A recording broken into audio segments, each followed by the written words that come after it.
Welcome to the STEM Talk. In just 30 minutes each month, join experts from across the STEM landscape as they provide factual information, practical strategies, and actionable resources to help you navigate the ever-changing world of STEM education, workforce development, policy, and advocacy.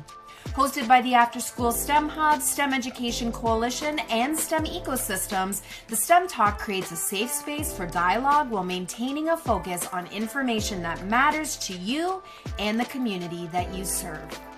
Today's episode is called AI All In. I'm Jenny Frank, the Director of the STEM Ecosystem Initiatives at TIES. In the past few months, NSF has committed $11 million to AI teacher professional development.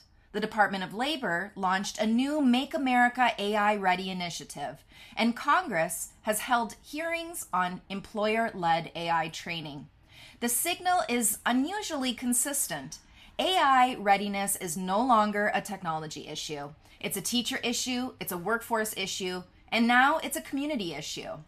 For those of us leading STEM, that framing matters because we've always worked at the intersections where these policies meet.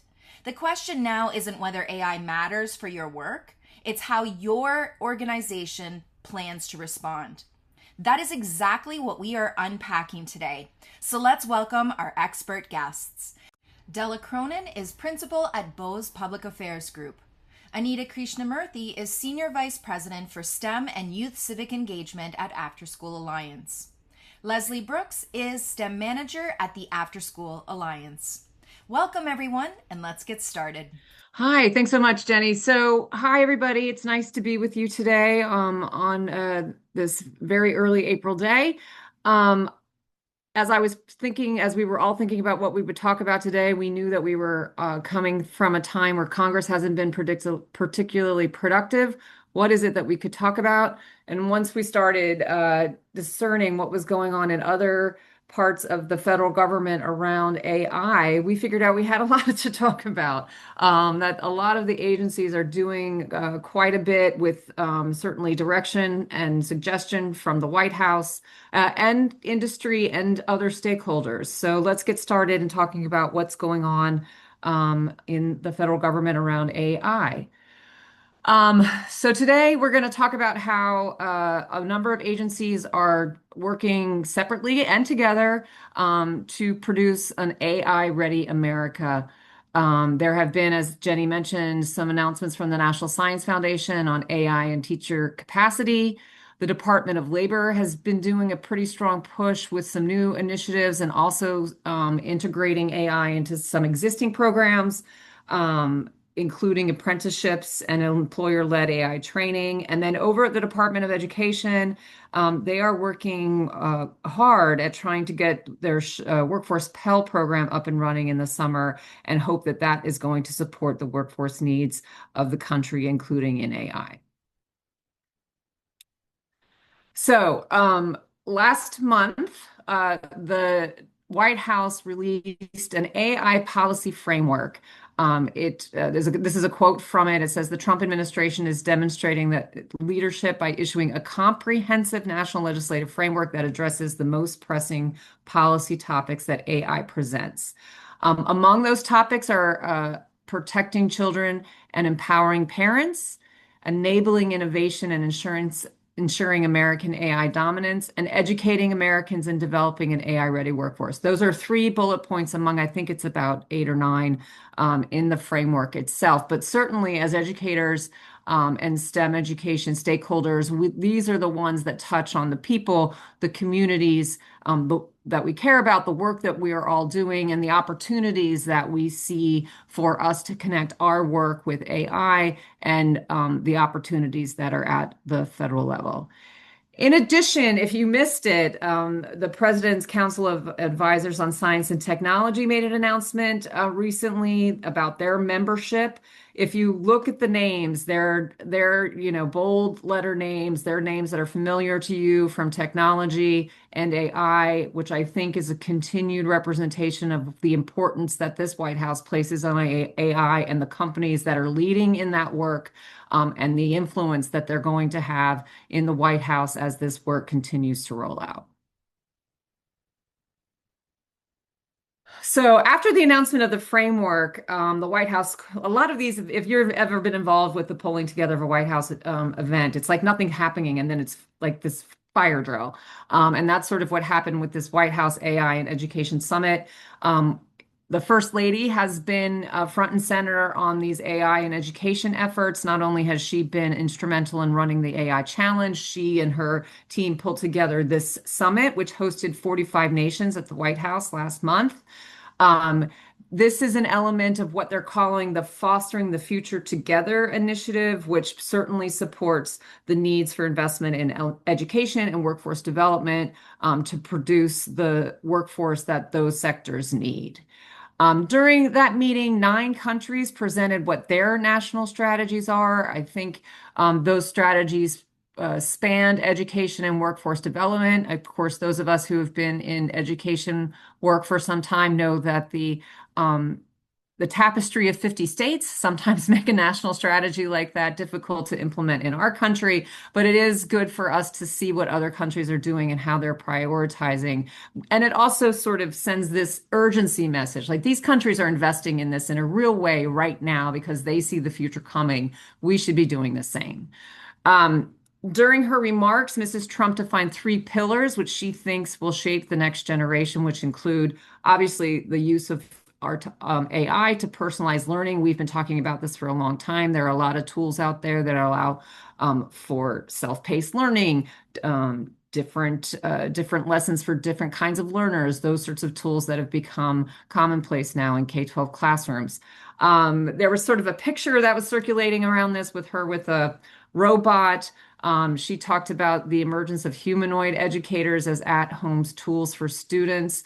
We've also seen that in the adult learning space. And then she also talked about the role of technology in education as a driver for America's economy, which is a familiar refrain from this administration.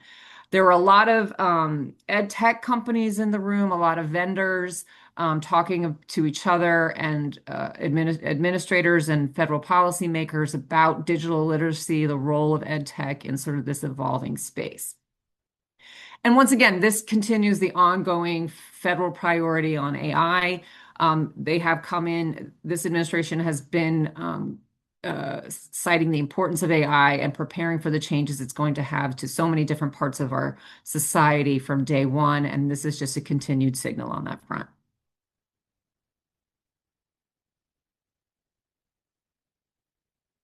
So what are the agencies doing in the wake of these announcements? So the National Science Foundation has done a number of, has announced a number of funding opportunities. And for those of you who were part of last month's conversation, we talked quite a bit about what we thought might be going on over at the National Science Foundation, where they might be spending funds. It's clear that AI is going to be getting a lot of those investments. So this first announcement, Tech Access AI Ready America initiative, establishes AI ready coordination in every hubs in every state and territory. There's an opportunity here for every state and territory in the country to set up what they hope are collaborative efforts to determine local needs, the best tools and knowledge to serve those needs in those states. And the hubs will connect local partners, and they intend for those partners to include educations, organizations, nonprofits, others who are used to being in the STEM education world. And then to scale proven approaches based on the priorities of state and local stakeholders. And I know that the links are being fed into the chat, but also these are live links for those of you who might be looking at the PowerPoint post presentation today.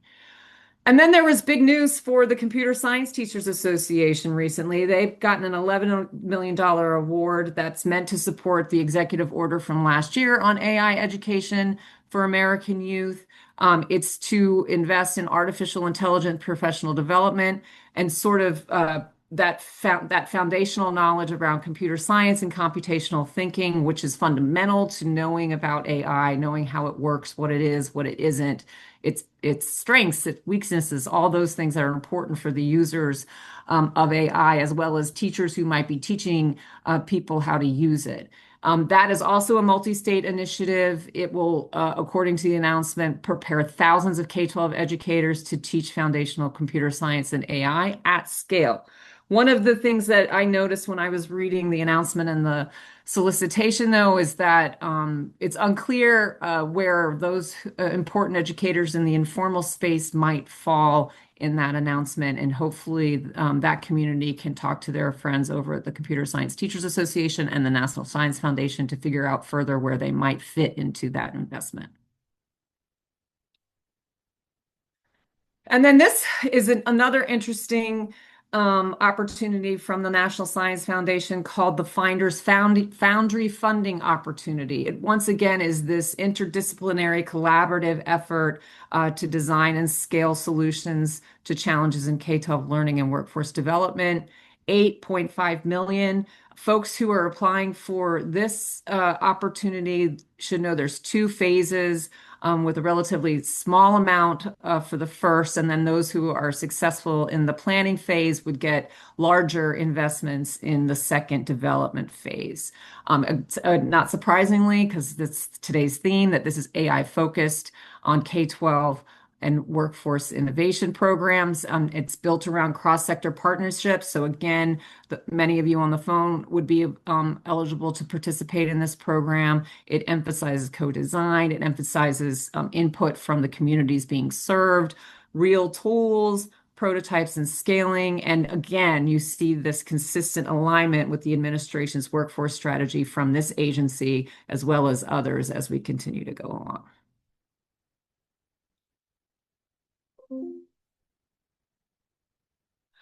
So, moving over to the Department of Labor, that agency put out an AI literacy plan recently where it is defining AI literacy as a universal workforce skill. It is clearly saying to workers and employers that going forward, we are going to expect the workforce to a person to have some level of AI literacy. They want workers, do I want to make sure workers can use and evaluate AI technologies responsibly in all industries. This work and the investments emphasize understanding how AI works, using those AI tools productively, and then also being able to evaluate the outputs. I think we've all played with these tools and gotten results that we know to be incorrect, making sure that folks who use these tools know that that's a possibility, are able to recognize those mistakes as well as bias and other limitations of these tools.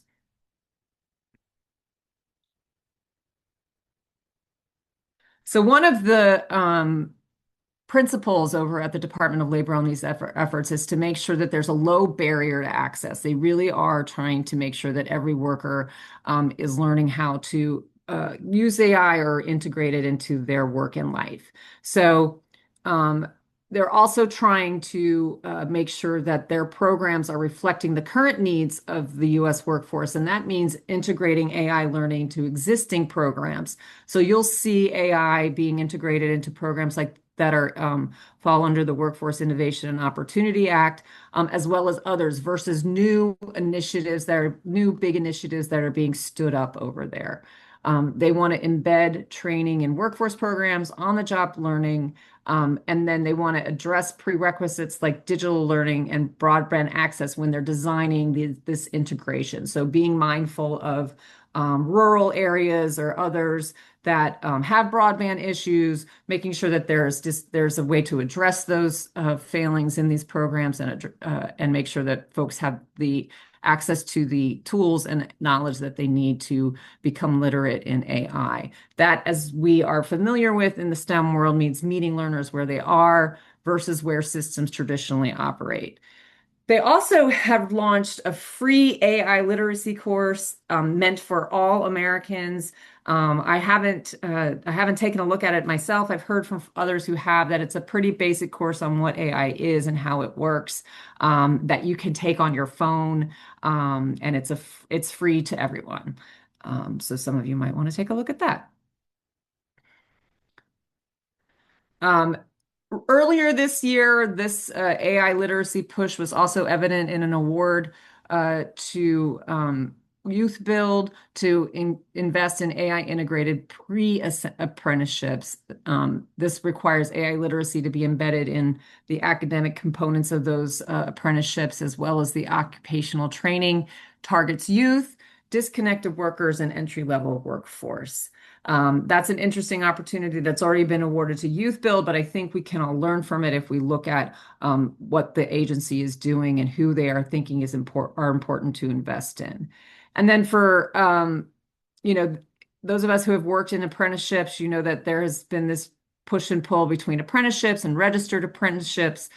This administration recently put out new registered apprenticeship guidance for employers to consider when they're standing up those programs with support from the federal government. You might want to take a look at that as well. And then over at the Department of Education, they have been working very hard to stand up the Workforce Pell program. This was a program that was part of the One Big Beautiful Bill Act last year, but it's been an effort that has been supported by so many stakeholders in workforce development and education to sort of address the need to support those who want to seek out short-term programs to get skills that they need to get a better job. Perhaps the people who are not interested in pursuing a four-year degree. So this would expand Pell Grant eligibility, which has traditionally been only extended to those who are making progress to a 2-year or 4-year degree, to folks who enroll in short-term programs that last 8 to 15 weeks. There are a bunch of rules around the programs that are eligible.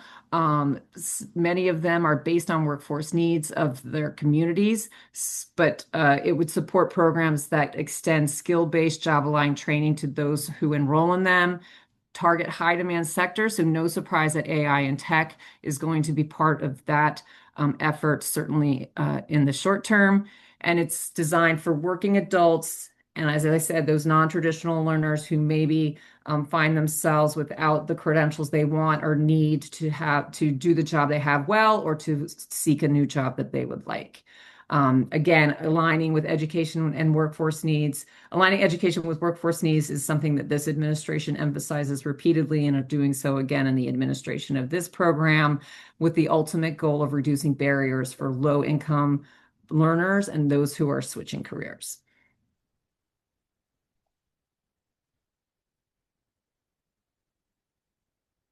So it is going to be like everything, regulation and administration is going to take some time, and there are lots of players. So if there are new short-term programs being stood up by colleges or universities or for-profit providers, they must be approved by a state workforce board and then accredited by a recognized accreditor.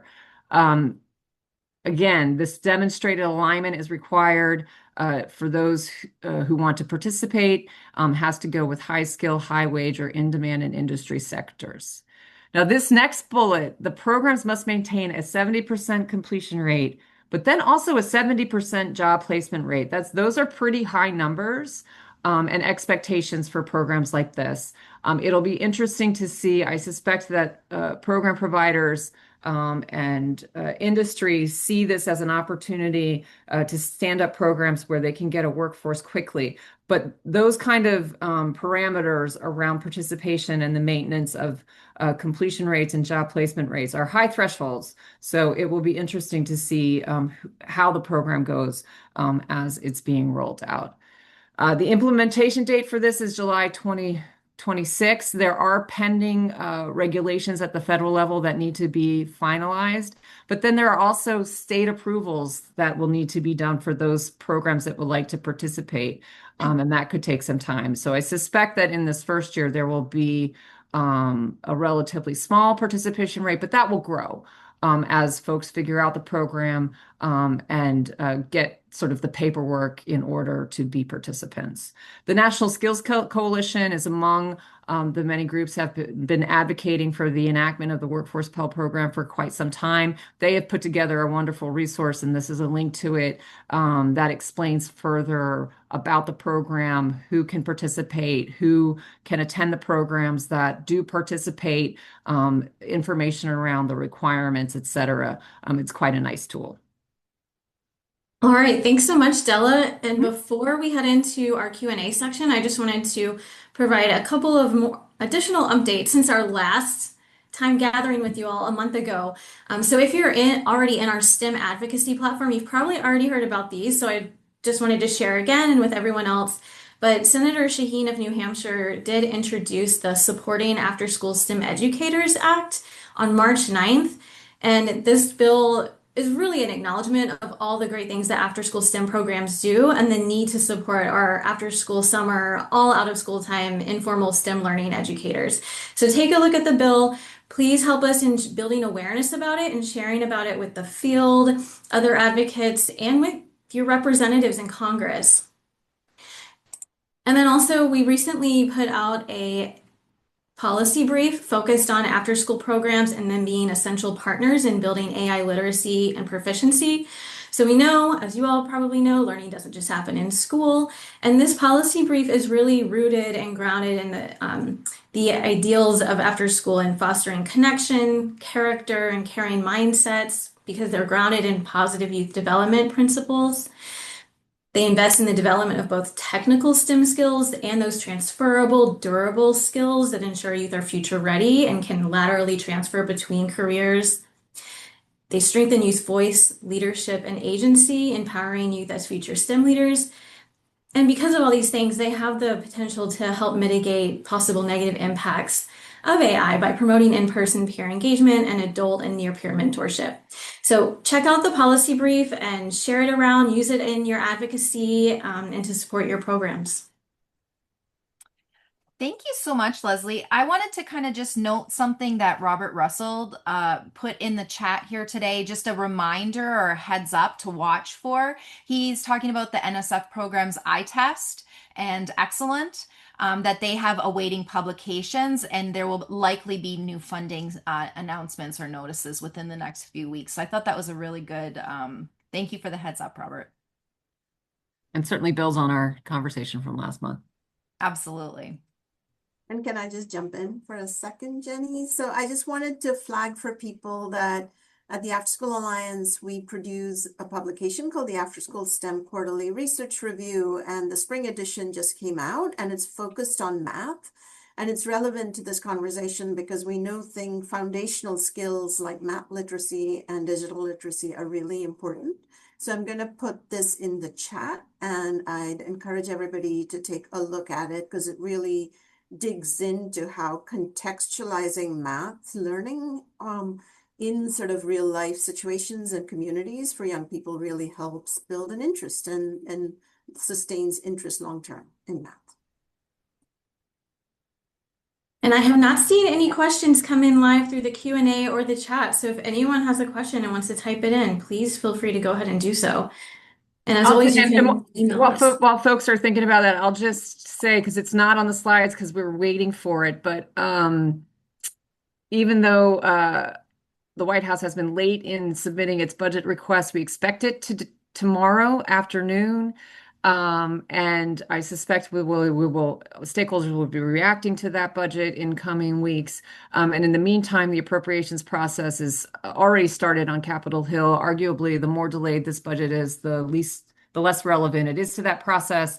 But I think we'll all be interested in seeing how this administration couches the interagency agreements and the implementation of those across programs that we care about at the Department of Labor, Health and Human Services, and Education. And so look for that tomorrow, and lots of people talking about it next week. And I suspect it'll be a topic on next month's call. You know, one of the questions that I get often, I speak a lot with individuals who are leading STEM in their local and regional setting. So being able to better understand state and federal perspective and to engage with those entities is sometimes not something that people are used to doing. So with regard to these AI initiatives, who are the partnerships, who are those individuals, who are those organizations that people should be reaching out and getting on their radar to better prepare themselves for these big moves, it seems, in funding and opportunities around AI and AI readiness? Wow, you've got it. It's not an easy question, Jenny. Well, sorry I to stump the panelists. No, I would say that there have been some coalitions around AI education that have been doing some good work. I would say that Teach AI is one of them. I would say EdSafe AI coalition is one of them. Um, I'm sure there are others I'm not thinking of. I mean, I just think it's clear that the NSF is looking to the Computer Science Teachers Association to do good work. I mean, $11 million investment for that organization is quite sizable and important. Um, Co.org is still leading on AI curriculum development and professional development provision, and they have an advocacy coalition. Um, but there's also for-profit folks out there that are interesting. I mean, I think Alpha Schools is getting a lot of attention right now. They're sort of enjoying a moment in Washington, D.C. and in policy discussions about their work, which is, much more the educator as a guide versus a teacher. I mean, that's not a new conversation. We've all heard, guide on the side versus sage on the stage, but they certainly are embracing that and using a different model. So those are just some names that come top of mind. I don't know if Anita and Leslie, if you have others. No, I'll just say, right, like that the statewide after-school networks in some of the states in yours, like the state of Montana, for example, is also the Montana STEM ecosystem, and they've been having some community conversations around AI and are tracking sort of developments around this at the state level pretty well. So I think some of this it goes back to this idea that get to know the sort of local partners in your neck of the woods, whether that's your city or your state, and get on their email listservs and start getting newsletters and things like that, because this is all just moving so rapidly that it's very hard to maintain sort of some kind of comprehensive database for anyone. Agreed. Chuck English just made a really interesting comment that I have been noticing myself is just the push for the chambers of commerce, these sort of the workforce development, but even in the White House release, talking a lot about the importance or maybe some of the onus of workforce in being part of that AI training. So that's a really interesting perspective, a little bit of a shift around who is responsible for building the capabilities, the capacities, the workforce competencies around AI literacy, especially. And I want to just make a really important distinction there to talk a lot about the difference of conversations around AI versus AI literacy. And, when we're thinking about being prepared to be adaptable and flexible in the evolving workforce space, I definitely encourage our leaders to really focus on that AI literacy conversation and what that looks like as skills development, not only in the formal education space, but the outside of school space, the after school space, in our community spaces, with parents, communities, families, caregivers. All of us really need to be AI literate in order to fare well, I think, in this new evolution of the workspace and new evolution of knowledge and what we're going to do with that knowledge. Yeah, thanks so much for mentioning that, Jenny. And I'll just end by saying that, we're hearing that from young people as well. Young people are looking to the adults to be guides and mentors to them, and wanting adults to be skilled and knowledgeable enough to have these kinds of conversations with them. So this is not just about preparing the next generation. It's also about upskilling ourselves so that we can be a part of the conversation and be effective mentors and provide guidance to the young people that we're all working with and trying to navigate the space alongside them. And you know what? That's what communities do, right? That is the work that we do together as we connect communities around common vision, around common support systems. And I think that that is kind of what we started with today, is that everyone will play a role in how we react, how we respond. And, some of the things that we're concerned about right now, this was a conversation I recently had with regard to AI ethics and how we will use AI for the public good. Those are some spaces and places where we can be positive advocacy voices and make sure that we are a strong member and that we have strong voice in that narrative as we continue to discover all of the things that AI can do. Thank you for joining us for this insightful discussion on the policy landscape affecting STEM education and workforce development. We hope you've gained valuable perspectives and actionable strategies from our conversations. We'll continue this important dialogue with critical insights about top STEM priorities and more guidance on navigating the current advocacy landscape. To learn more about the work of STEM Education Coalition, After School STEM Hub, and STEM ecosystems, please visit our websites. Until next time, keep advocating for a strong STEM education and workforce nationwide.